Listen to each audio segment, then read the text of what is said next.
আসসালামু আলাইকুম বন্ধুরা, আশা করি আপনারা সকলেই ভালো আছেন। আজকে আমাদের দুইটা পিওর টেক নিউজ রয়েছে।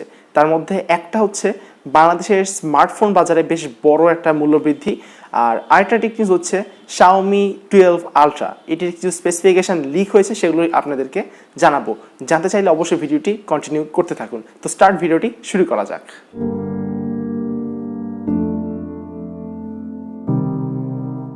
আমরা কিন্তু একটা জিনিস খেয়াল করছি যে Xiaomi Note 10 অর্থাৎ Xiaomi 10 এর পর থেকে যতগুলো ফোন আসছে সব কিছুই কিন্তু একদম ফ্ল্যাগশিপ লেভেলের, এবং প্রতিটা ফোনই কিন্তু অনেক ইন্টারেস্টিং। সেটা ক্যামেরার জন্য হোক, গেমিংয়ের জন্য হোক, যেটার জন্যই হোক না কেন।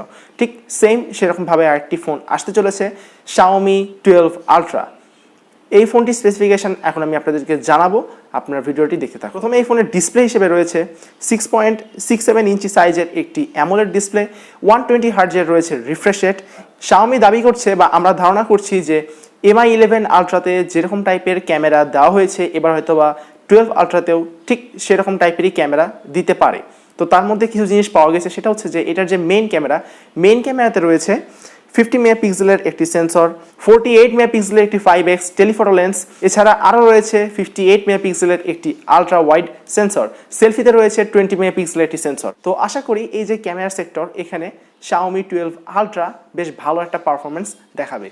স্ন্যাপড্রাগন 8+ জেনারেশন 1, হয়তোবা 8+ দিতে পারে জেনারেশন, আর না হলে স্ন্যাপড্রাগন 8 জেনারেশন 1, দুটোর মধ্যে একটা এবার তারা দিতে পারে। র্যামের ব্যাপারে একটুখানি কনফিউশন রয়েছে, এই ফোনের র্যাম কত হতে পারে এখনো শিওর হয়ে জানাচ্ছে না, তবে মনে হচ্ছে যে হয় 8/128 আর না হলে 8/256 অথবা 12/512 এরকম কিছু একটা র্যামের ভ্যারিয়েন্ট হতে পারে। সো র্যামের ব্যাপারে কিন্তু এখনো আমরা পুরোপুরি শিওর নয়।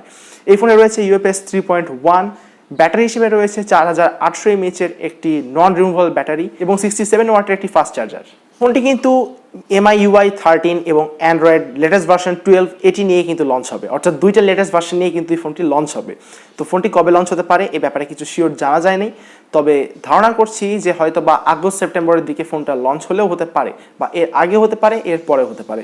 লঞ্চের ব্যাপারে এখন আমরা শিওর নয়। এবার আমি যে সেকেন্ড টেক নিউজটি আপনাদেরকে দিব, এটা কিন্তু আপনাদের মনটা একটু হলেও হয়তো বা খারাপ করে দিতে পারে, বা যারা এখন নতুন স্মার্টফোন নিতে চাচ্ছেন, অর্থাৎ এরকম সময় এসে যারা স্মার্টফোন নিতে চাচ্ছেন, যাদের বাজেট ফিক্সড, এর বেশি বাড়াতে পারবেন না, তাদের জন্য কিন্তু এটি একটি স্যাড নিউজ।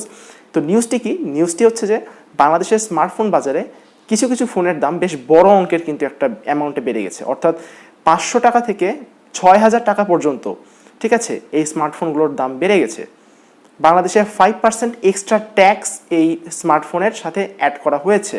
আগে ছিল হয়তো বা 13 কি 12% ট্যাক্স, এখন 5% অ্যাড করে 16 অথবা 15, এরকম কোথাও আমি এখনো এটা ফিক্সড কোনো রেট দেখতে পেলাম না, বাট কম বলছে যে মিনিমাম এখানে 15% থেকে 20% মানে যে ফোনের যে দামটা সেটি একটু বৃদ্ধি করা হয়েছে, ঠিক আছে, অর্থাৎ ভ্যাটটা অ্যাড করে। তো এখন যারা বর্তমানে ফোন কিনতে চাচ্ছেন, এখনও কিন্তু এটি আপনারা চাইলে নিয়ে নিতে পারেন, কারণ এই যে ভ্যাটের ব্যাপারটা বা এই যে দাম বৃদ্ধি, এটা এখনও সেভাবে লাগেনি, অর্থাৎ এখনও কিন্তু প্রসেসটি সেভাবে চালু হয়নি। সো যার কারণে আপনারা এখন ফোন নেওয়ার পরিকল্পনা করলে এখনই নিয়ে নিন, কারণ এরপরে কিন্তু এই ফোনগুলোর দাম একটু বেড়ে যাবে, অর্থাৎ যেটা 30,000 টাকার ফোন সেটা দাঁড়িয়ে যেতে পারে 36,000 টাকায়। এখন আপনাদের মাথায় প্রশ্ন হতে পারে যে কেন ভাই দামটা হুট করে বেড়ে গেল? দেখুন, যে বাজেট প্রতি বছরে যে বাজেট পাস করা হয়, ঠিক আছে, এই বাজেটে হয়তো বা এটা রেখেছে, যার কারণে কিন্তু এটার দামটা বেড়ে গেছে। এছাড়াও আরেকটা কারণ যেটা ধারণা করা হচ্ছে, সেটা হচ্ছে ডলারের দাম বেশ ভালো একটা পরিমাণে কিন্তু বেড়ে গেছে, যার কারণে কিন্তু এই স্মার্টফোনগুলোর দামও বেড়ে গেছে, ঠিক আছে। আগে ডলারের দাম ছিল, আমি সেদিন দেখলাম, আগে ডলারের দাম ছিল যে 84 পয়েন্ট সামথিং, সেদিন আমি দেখছি যে 92 চলে গেছে সেই ডলারটা, অর্থাৎ $1। সো এসবের কারণে কিন্তু স্মার্টফোনের দামগুলো বেড়ে গেছে। তো এটাই হচ্ছে মূলত কারণটা হতে পারে। আমার মতে যেগুলো ফোন দেশেই অ্যাসেম্বল করা হচ্ছে, সেগুলো ফোনগুলোর ভ্যাট একটু হলেও কমানো উচিত, কারণ আমাদের দেশে অ্যাসেম্বল করা হচ্ছে, আমাদের দেশে এই জিনিসগুলোকে আনা হচ্ছে, আমদানিতে একটা খরচ রয়েছে।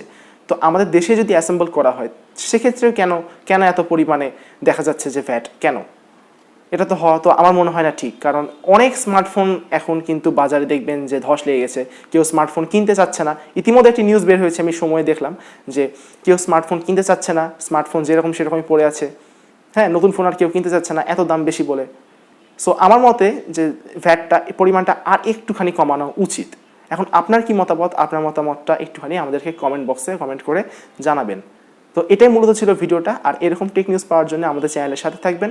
ফেসবুক পেজটি লাইক করতে ভুলবেন না, চ্যানেলটিকে ফলো করতে ভুলবেন না, বা সাবস্ক্রাইব করতে ভুলবেন না। এই শুভকামনায় আমি আজকের মতো বিদায় নিলাম। আল্লাহ হাফেজ।